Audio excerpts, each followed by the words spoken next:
Wylądowałem w Afryce. Same murzyńskie dzieci. Czarne dzieci. Czarnoskóre.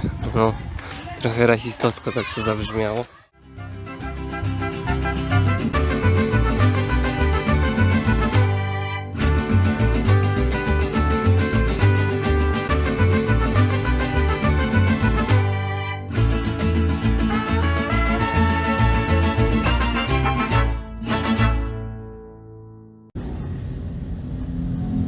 Poranne ćwiczenia przy drodze.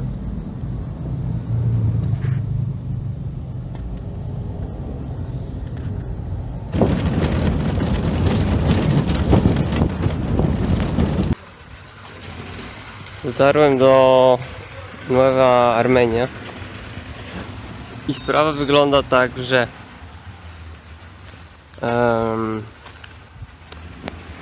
wszystkie łódki, które płyną na wyspę, już odpłynęły. I musiałbym tu zostać do jutra. A jest 10 rano. A to jest takie zadupie, że tu nic nie ma. Więc nie wiem co robić. Jeszcze popytam kogoś, może akurat, chociaż to wątpię.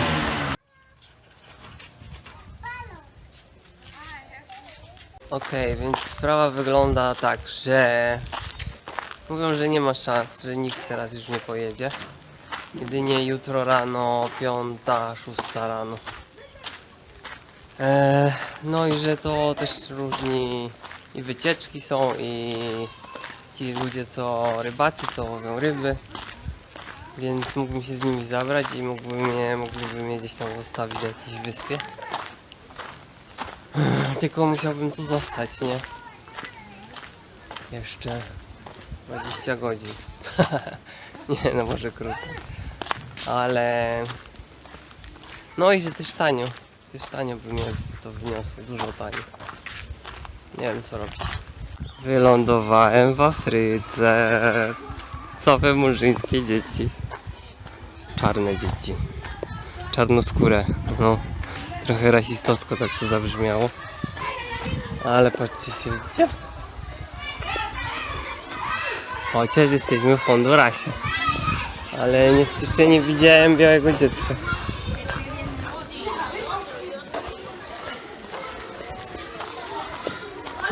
Hola.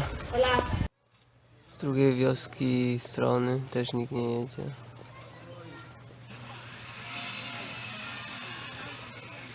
Mówią, że pytam się czy jutro. Może. Po prostu nie wiem co robić. Nie wiem, idę na plażę. Chyba zostanę tutaj. Prześpię się na plaży, jak będzie spoko, i jutro pójdę rano na to molo się zapytać, czy mnie ktoś weźmie. No bo po prostu nie chce mi się już po prostu wracać stąd. Tak daleko zajechałem i szkoda mi. Bo podobno piękne są te wyspy. Oho, czeka mnie przeprawa przez jakiś wynalazek tutejszej inżynierii. Nie no, wygląda na stabilny. Spoko.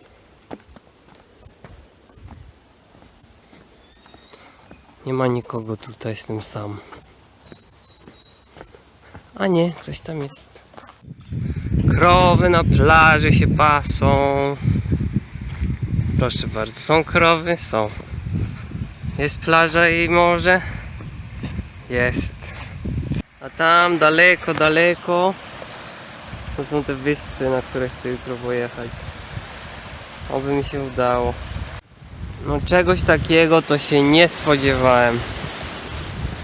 Patrzcie ile śmieci.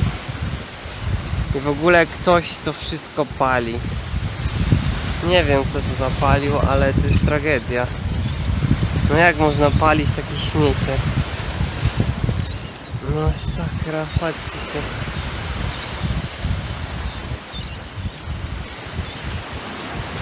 Coś strasznego. Tam drugie ognisko dalej. Patrzcie, ile butelek tutaj jest, ile różności. Wszystko wraca. To, co było wrzucone do morza, gdzie indziej zostaje wyrzucone. Masakra. Przykry widok. No dobra, trafiłem na plażę i tu będę nocował. Widoki ładne, ale śmieci jest tu tak dużo, że no nie fajnie to wygląda. A tam myślę, że będzie tak samo, więc już tam dalej nie idę. Tam są jakieś łódki, więc i tam jakiś port jest. No nic, idę namiot rozbiję i tyle. Wracam z zakupów. Kupiłem sobie soku chemicznego z pomarańczy. Oj, musiałem się schylić. I ogólnie zostawiłem mój namiot na plaży. Ale tam jest takie wysypisko śmieci, że tam raczej chyba nikt nie pójdzie. Zresztą się dosyć śpieszę, więc... Ale komary gryzą!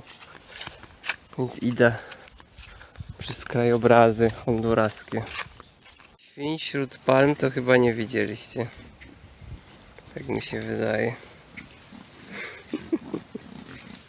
Dzień dobry, jest godzina 4:50. Idę złapać jakąś łódkę.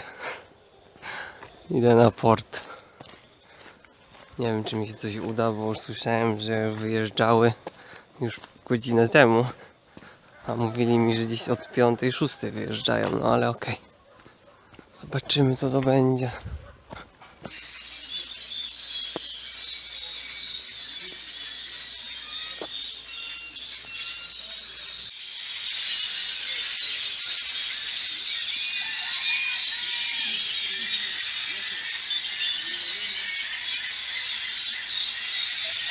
Saca un video a mí, ve. ¿Quieres un video? Sí, sí, sí. Porque yo Wygląda na to, że się zabiorę z tą el łódką. mica.com y que ya nos vamos a ir. Solo el mica.com. Cuando vengan aquí, les ofrezco un tour bien bonito y comida, venta de gastronomía y toda vaina. Ah, yeah, así mero. Ya está. Ojej. Ale to był pan, który mi tu pomagał załatwić łódkę. Zapakują się i jedziemy.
Dotarłem na wyspę z tymi ludźmi. Ogólnie nie ma słońca, ale no pasonada. Idę pozwiedzać tą maluteńką wysepeczkę. Ona ma chyba, nie wiem,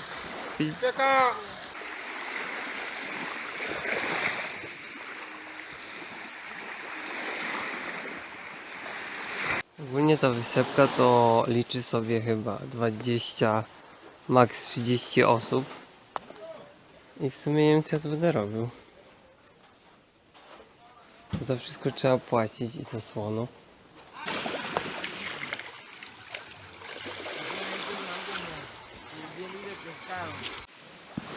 Dobrze, sprawa wygląda następująco, że udało mi się dopłynąć na tą wyspę, czy na jedną z wielu wysp. Bardzo tanio, bo jedynie za 350 limpir to jest 70 zł. A tylko jedna strona, w jedną stronę, a tak to musiałbym zapłacić 150 zł. No, także o połowę mniej, tylko minus taki, że musiałem spać na plaży i jestem dzisiaj nie do życia w ogóle. I ogólnie nie wiem, co będę robił dzisiaj, bo ta wyspa jest taka maluteńka, że tu nie ma co robić. I w sumie tak pod namiotem też mi się tak średnio by chciało nocować. Jest gość jeden, co oferuje mi wycieczkę, żeby zobaczyć rafy koralowe i chce 300 lempir. No coś utarguje jeszcze, ale wątpię. No. Nie wiem, co będę robił w sumie. No jedzenie jest to też strasznie drogie. Za rybę chciała też prawie 300 lempir. Za rybę jedno. Jakieś danie, nie? Ale strasznie dużo. Nie wiem. I słońca nie ma.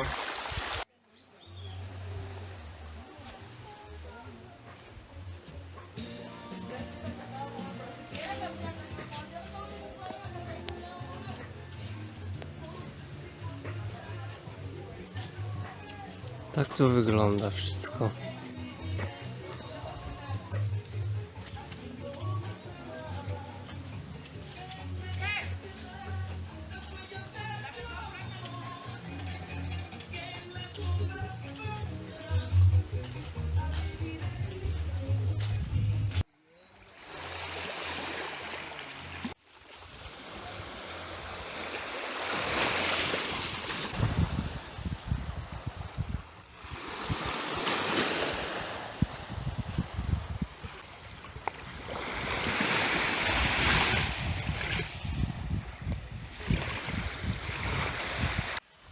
Wracam z pływania.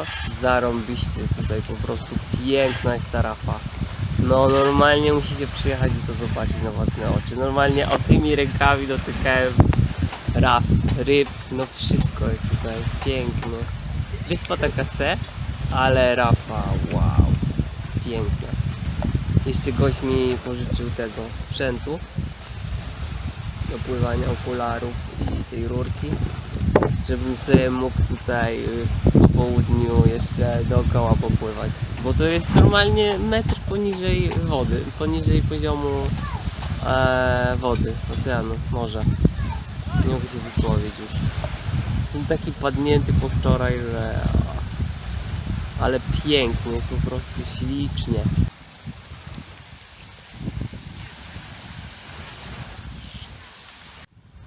I tak sobie czekam, aż pani mi usmaży kiełbasę. Aż mi pani usmaży rybkę. No, też pewnie ze mnie skroi trochę hajsu. Ale w sumie nie jest tak drogo. Powiem wam, że za wynajęcie tej łódki i ten gość, żeby mi pożyczył ten sprzęt, zapłaciłem $13. I mnie jeszcze zostawił na cały dzień, bo akurat jest sezon martwy, nie ma turystów i mówi, że mi może dać na całe popołudnie. No, także spoko.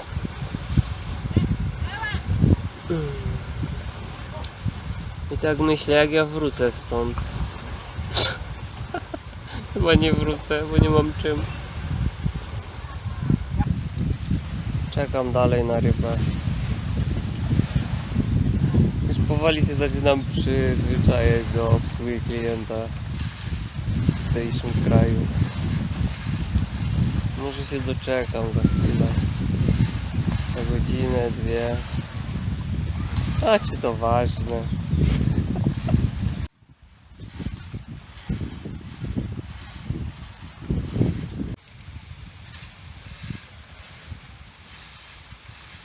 Proszę bardzo, doczekałem się rybki. Beautiful. Czy zapytałem się, czy mają limonkę, że możesz przynieść. Wieje, strasznie wieje. Ale jest pięknie, po prostu pięknie. Właśnie wyszedłem z wody, bo byłem popływać, na rafę popatrzeć. Ale z tym wiatrem jest niebezpiecznie, bo fale robią swoje. Patrzcie się tu, patrzcie się na moją nogę. Tadam! Po prostu była za duża fala, uderzyła we mnie, rurka, z którą oddychałem, napełniła się wodą. Akurat byłem na wydechu, więc się wystraszyłem i straciłem w ogóle orientację, gdzie jestem. I druga fala mnie tak jakby znowu przygniotła i w rafę dostałem nogą. No ale się uratowałem. No nic, tak się dzieje. Trzeba uważać, pamiętajcie. A co do raf koralowych, to niesamowite przeżycie. Niesamowite i jeszcze raz chciałbym kiedyś to zrobić. Przyjechać, to tanio. No ale zakładacie te płetwy, tą rurkę, skaczecie z tej łódki i nagle jesteście w ogóle w innym świecie. Pod wami rafy koralowe, mnóstwo ryb w przeróżnych kolorach i jesteście tak jakby częścią tego. W ogóle te ryby nawet tak nie za bardzo się boją ciebie. Po prostu niesamowite to wszystko. To jest tak, pływasz od jednej rafy do drugiej i tak podziwiasz te ryby i te wszystkie te rośliny, zwierzęta. Pięknie to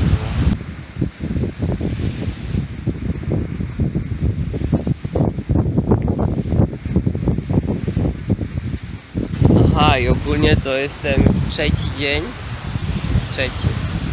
Bez internetu. No. Nie ma internetu, nie ma relacji. Ale też potrzebuję internet, żeby sobie noclegi pozałatwiać i w ogóle informacji poszukać. No, pytałem, czy tu jest jakiś internet, mówią, że nie ma, że jest strasznie słaby. Więc jakoś to chyba jeszcze wytrzymam. Były 4 dni bez internetu prawie. Wow. I zaczyna padać deszcz. Na good. Morze Karaibskie! Dookoła wszędzie rafy są pod wodą. Wszędzie. A tu już takie brzydsze widoki.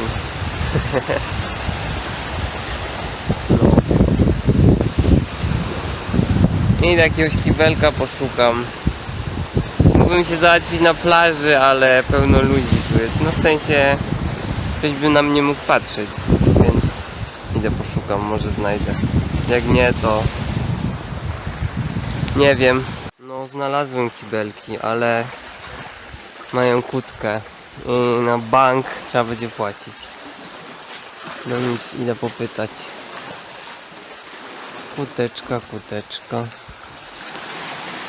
I taka ciekawostka, woda w workach 250 ml, zapłaciłem 3 lempiry, czyli to jest jakieś 50 groszy ponad. No, tutaj strasznie dużo rzeczy w workach jest, zero ekologii.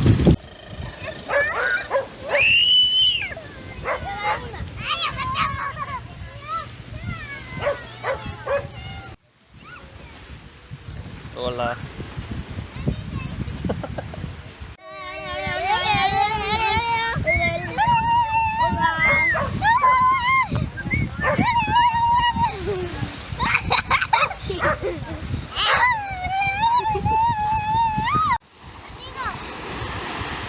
Dzieci się dorwały do mojego namiotu.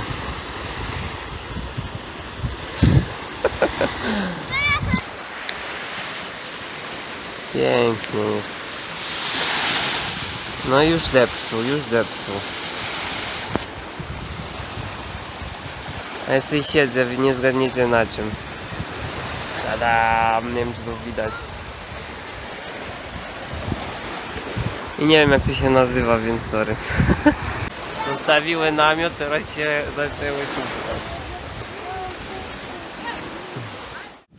Dzień dobry, jest 6 rano, dalej pada i obudził mnie tak silny wiatr, że mój namiot po prostu się rozwalał. Podmyła go woda, tutaj widać ślady, jak bardzo podmyła, że aż sznurek się odwinął. No i w ogóle wzrósł poziom wody przez ten wiatr. Tutaj pan w ogóle już przesuwa całą łódkę swoją wyżej. I mi każe też swój namiot dodać wyżej, że może woda sięgnąć jeszcze metr.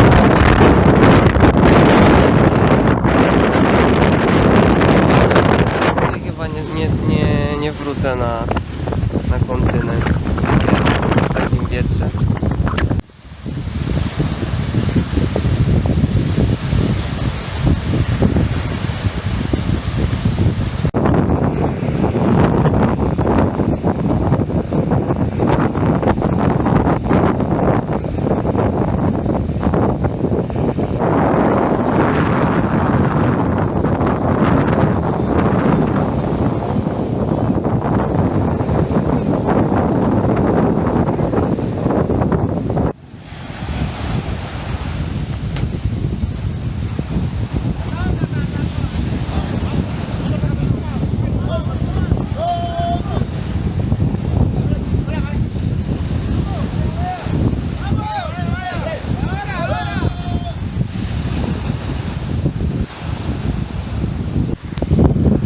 Zwinąłem mój namiot i teraz siedzę sobie daszkiem, bo nie ma żadnego transportu i jutro też nie wiadomo czy będzie i jestem po prostu uziemiony, żeby nie powiedzieć brzydko, na wyspie i nie wiem co będzie dalej. W ogóle nie mam już tych lempir, zostaje mi tylko dolary. Ale popytam, jak ktoś może wymienić na tej wyspie. Co ja robię tu? No są plusy i minusy tego, że się przyjeżdża nie w sezonie. Plusy takie, że można cenowo fajnie wyjść do przodu, a minus jest taki, że wiadomo, że utrudnić życie. Tak jak w tym przypadku. No, to jeszcze ponarzekam, bo oprócz tego, że jestem niewyspany, cały dzień padało, jest mokro i wiało, jestem niewyspany, mnie brzuch boli, jakaś, nie wiem, czymś się zaraziłem chyba, więc jestem dodatkowo jeszcze osłabiony tym. 3, woda jest beznadziejna. 4, nie mam jak się dostać na wyspę. Może na wyspę, już nie wiem co ja mówię. Na ląd, na kontynent.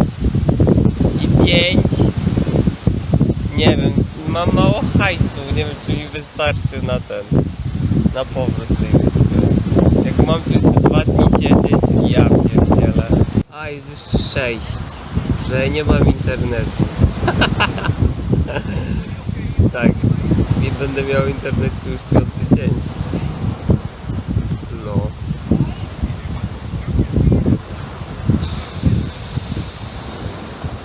Nie wiem co mam powiedzieć. Leżę na piasku jak widzicie, bo nie ma sensu namiotu rozkładać. A tak jeszcze czekam, może ktoś tu przyjedzie i może jednak ktoś mnie zawiezie dzisiaj na tej Armenii nowej, czyli na ten kontynent. Gość mówi, że tą teczką będzie jechał, ale że jeszcze 2 osoby bierze i że ja już chyba się nie zmieszczę, ale być może się zmieszczę. Chociaż się tak obawiam, bo patrzcie się jak nią buja. Nie wiem, boję się trochę. Zobaczymy co powie.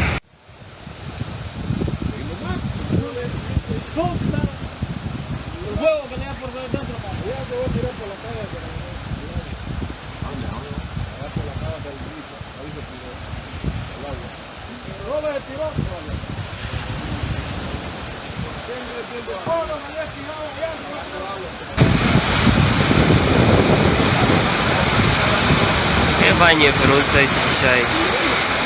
Tragedia jest. Jednak mnie nie wezmą, bo mówią, że jest za niebezpiecznie. A ja jeszcze z plecakiem i z telefonem i ze wszystkim, że może mi się to wszystko zmoczyć, a nie daj Boże, możemy się wywrócić, bo w trójkę płyną. Więc w sumie muszę poczekać jeszcze. No w sumie taką malutką to też bym się bawił.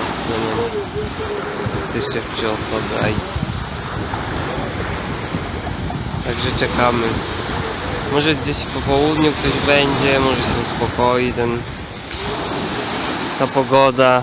Mówią, że jutro na pewno ktoś będzie odpływał. O, więc odpływają sobie.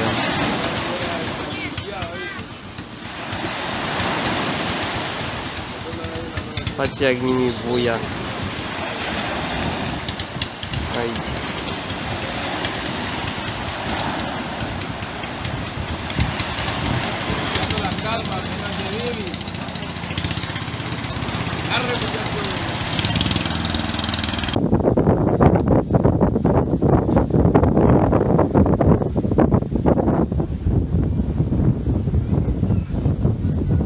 No, tu sobie leżę w hamaku. Wygląda na to, że nigdzie nie pojadę.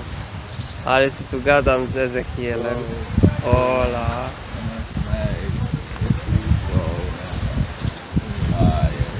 Próbuję mówić po angielsku, ale średnio mu to wychodzi.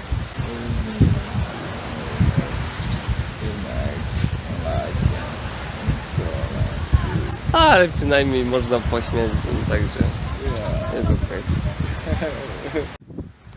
Tak leżę w tym hamaku i mi się nudzi już. Tu kot, tam muszle.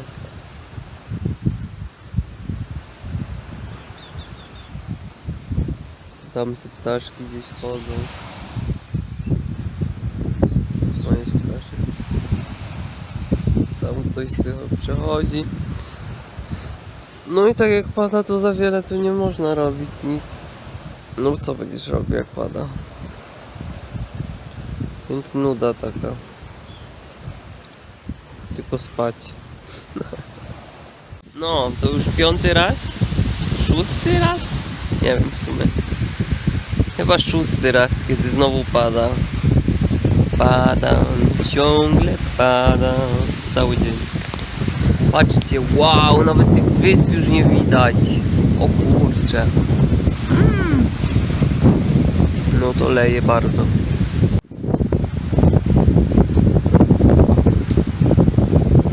Nie wiem co mam robić. Ani mi się spać nie chce już. No sobie. Ale co do ludzi, to powiem wam, że pozytywnie odbieram tą wyspę, bo jest bardzo bezpiecznie. No w sumie jakby było niebezpiecznie, to by turyści nie przyjeżdżali tutaj logicznie. No i nawet są też tacy milsi.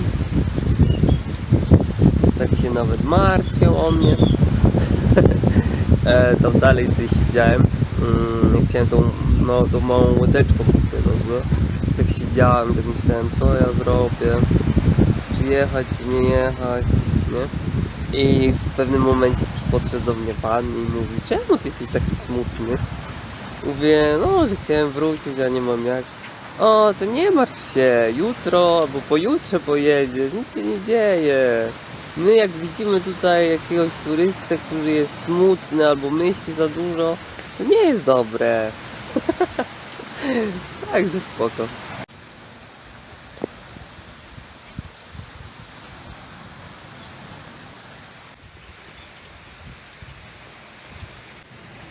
Salut.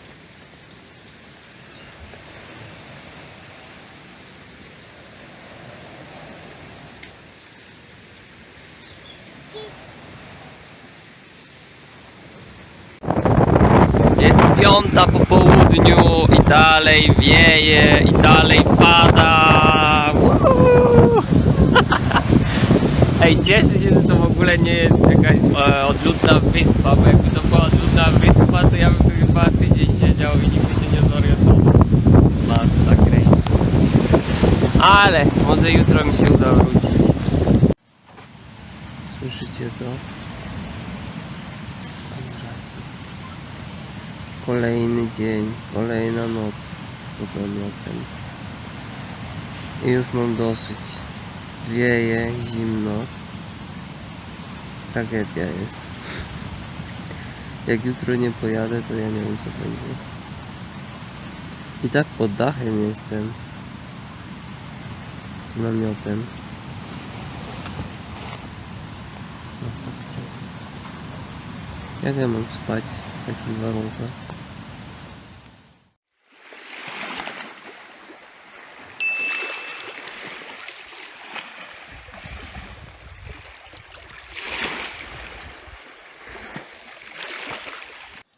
Kokos na śniadanie, kokos na obiad. Proszę bardzo.